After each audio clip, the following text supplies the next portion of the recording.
And we have a little reel for you about Photon.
So we have to update this reel because we're actually now at 700,000 developers. We've passed that a week and a half ago. Let's start with the track that I'm going to present to you. So the slide's going to come up in a minute. So it's a presentation that has a lot of content. I'm going to ask you to participate as well with me into some parts so that you get the point about what I'm going to explain to you. So let's wait a bit. So there we go. So we're going to talk about Physic multiplayer at the top of the charts. So first, I'm going to explain a little bit more about Photon. So I'm clicking on it. yeah, but it doesn't go forward. I'm really clicking, and I'm on it. Sorry, clicker doesn't work, guys. That's what happened. Oh, there we go. Thank you so much. Wrong clicker. Thank you, sir. So for those who don't know Photon, so it's been more than a decade that we're making multiplayer services. We have more than 4,000 studios and currently over 1.3 billion monthly active users. And it's still growing strong. But right now I'm going to stop talking right away about Photon and go straight about what I want to talk to you about today. Why Physic is extremely important, and the success in Physic in the games, just to prove you how Physic is important, and then multiplayer mobile Physic, which is extremely hard to do, and how you can do it as well. So first, my suggestion to everyone to understand well the subject is to go into neuroscience. So the brain is the template for all the interaction that you're going to have with your players. Inside of our brain, there's the premotor cortex, which is in the middle of our brain, that's been there for millions of years. It's only in the past 150,000 years that our prefrontal cortex developed. So in the prefrontal cortex, you have the executive function of the brain.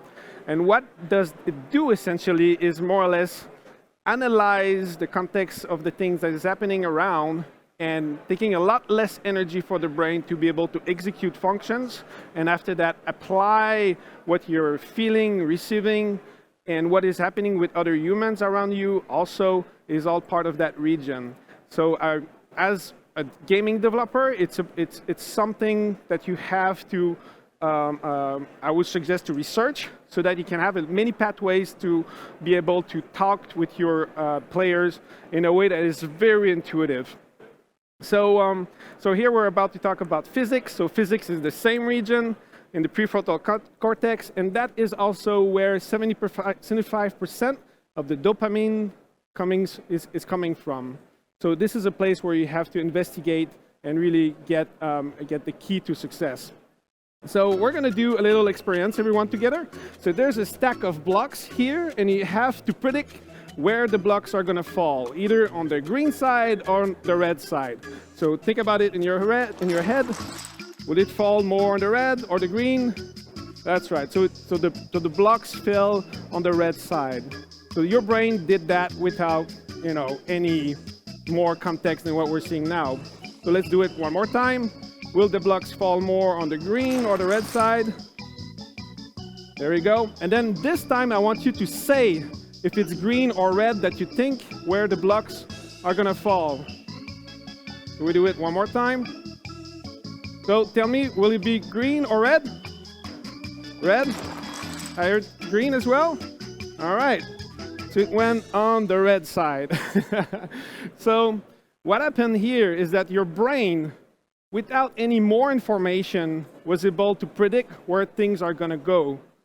Because physics is actually part of your neural system and is extremely easy to understand for anyone in this room. What happened as well on the last part when I asked you, is it green or red? The prefrontal cortex, again, was engaged, where you collaborate with the people around you. And if you had it or if you don't, this will create dopamine as well. So it's a beautiful thing to engage. So the mathematical formula that is at the bottom right, which is the happiness formula, is a real formula. It's been proved by multiple universities about how to engage with a very simple predictive system and how to get to that moment where you have this, haha, I nailed it, I'm able to do it as well.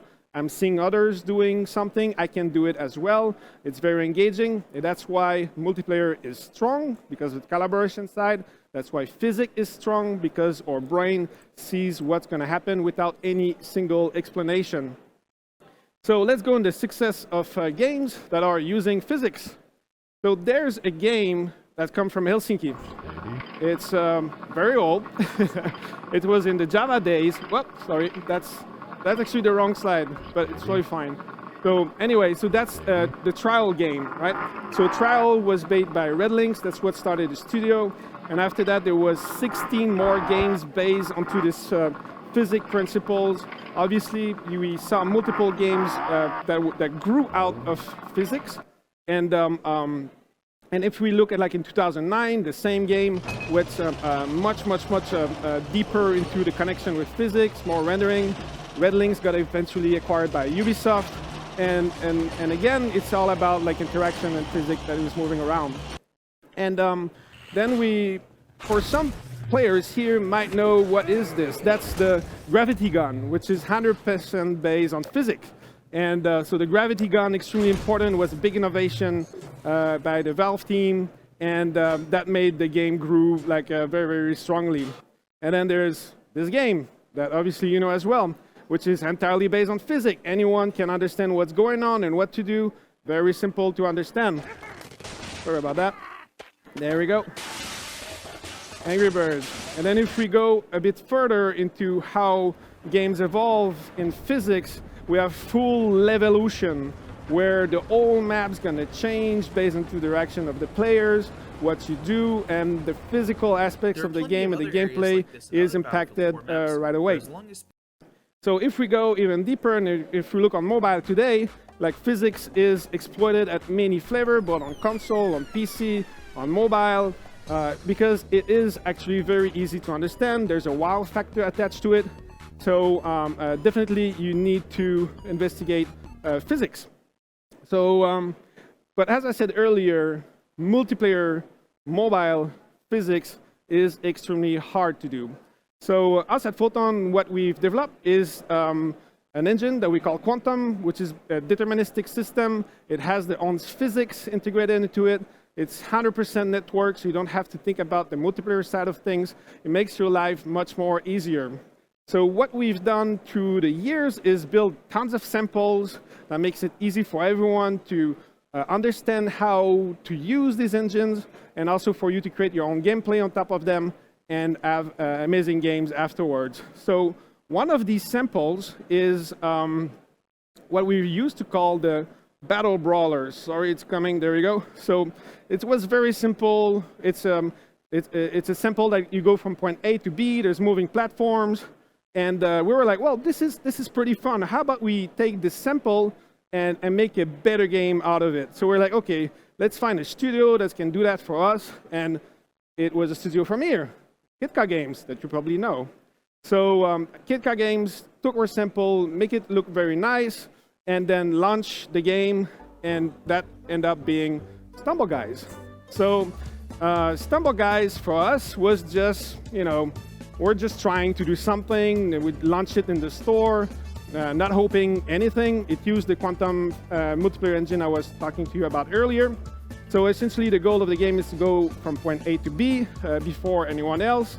And the good thing is that when you are in a multiplayer game that is Physic, is that it's extremely easy to understand what to do. So first you can look around, there's other players, you look at those players, and you're like, well, I'm just gonna follow what they're doing, right?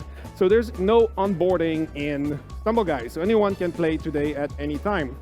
And as you progress, obviously, you understand that there's obstacles, you understand that you can jump around, and eventually you're gonna get to the goal. So what happens in Stumble Guys also is that when you finish, you can start to look at the other players. So the video normally is supposed to continue there. Oh, that's unfortunate.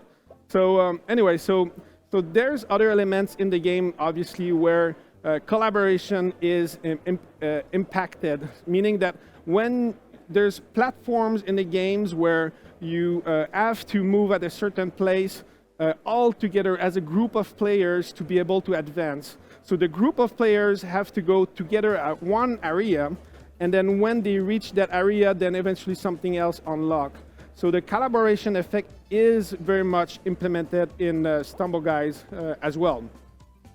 So what happened with Stumble Guys is that we also implemented a tournament system.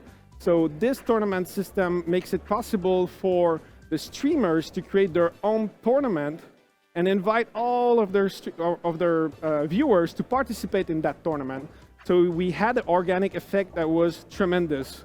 And if we look at Stumble Guys today, it's actually more popular than Clash of Clans, Candy Crush, and whatnot, and it's still growing very strong. And as I said earlier, all of this was not very much something that we were envisioning, but it happens that it had the right ingredients for it to happen. So, and if we look on Twitch today, you're gonna find hundreds of streamers streaming the games all the time, sharing what they are doing, and inviting others to participate with them. So the tournament system that we have, anyone can use it. It comes with a CMS as well, so that you can create yourself the tournaments, but you can give the keys as well to the streamers, so that they can enjoy having this crowd effect happening with them.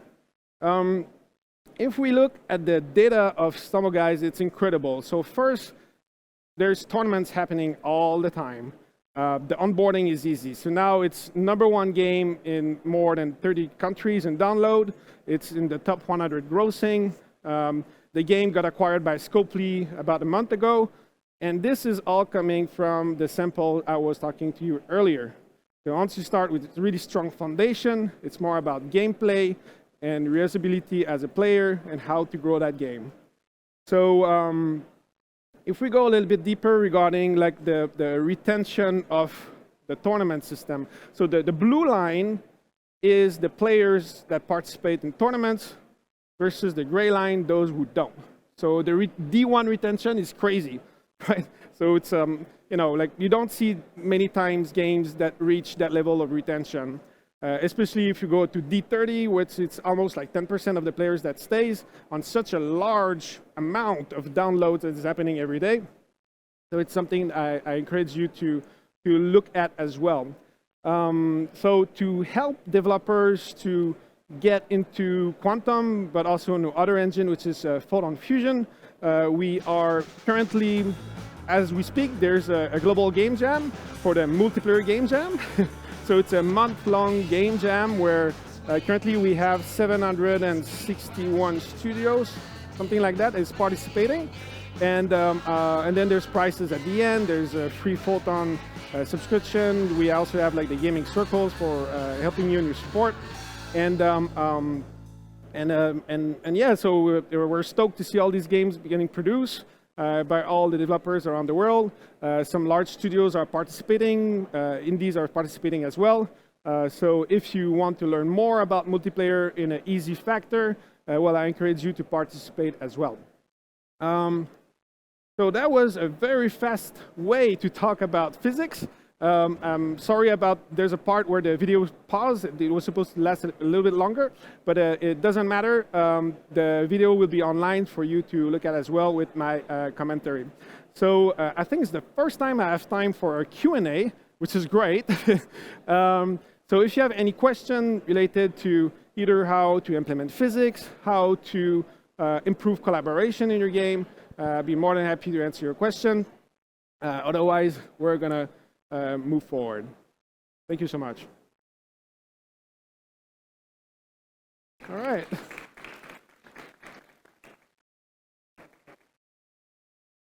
Anyone got question? Raise your hand.